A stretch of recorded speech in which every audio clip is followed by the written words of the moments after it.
আল্লাহ তাআলা বলেন, ওরে মানুষ, তুমি যখন মায়ের পেটের মধ্যে ছিলে তোমার খাবারের প্রয়োজন, সেখানে আমি আল্লাহ তোর খাবারের ব্যবস্থা করে রাখছি। এই জন্য আমি আল্লাহ রব দুনিয়াতে আসার পরে তোমার মুখের মধ্যে দাঁত নাই, তোমার খাবারের প্রয়োজন, আমি আল্লাহ তোর মায়ের বুকের মধ্যে খাবারের ব্যবস্থা করে রাখছি। এই জন্য আমি আল্লাহ রব তোর যৌবনের প্রয়োজন, মুখে দাঁতের প্রয়োজন, দাঁত দিয়া দিলাম। এই জন্য আমি আল্লাহ রব তোর যৌবনের প্রয়োজন, আমি আল্লাহ যৌবন শক্তি দান করছি। এই জন্য আমি আল্লাহ রব তোর জন্ম থেকে নিয়ে মৃত্যু পর্যন্ত যা যা প্রয়োজন তা তা দিয়ে আমি আল্লাহ মিটায় দিছি। এই জন্য আমি আল্লাহ রব তোমার ভাত খাওয়ার প্রয়োজন, ভাতের মধ্যে কত রঙের বর্ণের চাউল আমি আল্লাহ জমিনে বানাইছি। মিনিকেট চাউল বানাইছি, 28 চাউল বানাইছি, 29, 32, 100, 200 কত জাতের চাল তোর সুবিধার জন্য আমি আল্লাহ বানাইছি।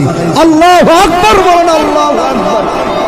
বান্দা তুমি মাছ খাইবা, তোমার মাছের প্রয়োজন, আমি আল্লাহ এক প্রকার মাছ বানাইলি তোমার জন্য যথেষ্ট হয়ে যাইতো।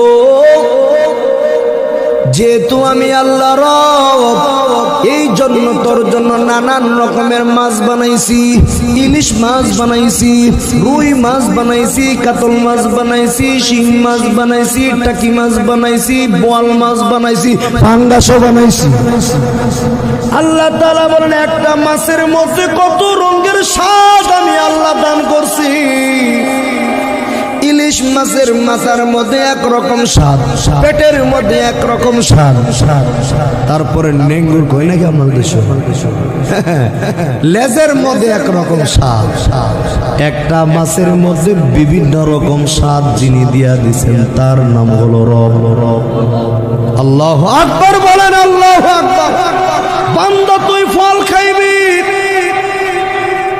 আপেলের মধ্যে আমি কত প্রকার আপেল দুনিয়ার মধ্যে দিয়া দিছি। আঙ্গুর খাইবা, আঙ্গুরের মধ্যে টক আঙ্গুর আছে, মিষ্টি আঙ্গুর আছে, সাদা আঙ্গুর আছে, কালা আঙ্গুর আছে।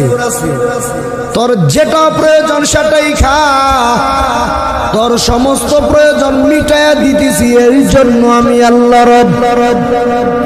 আম গাছের মধ্যে আমি আল্লাহ তোর জন্য কত রঙের আম বানাইছি, ফজলি আম, ল্যাংটা আম, কত জাতের আম।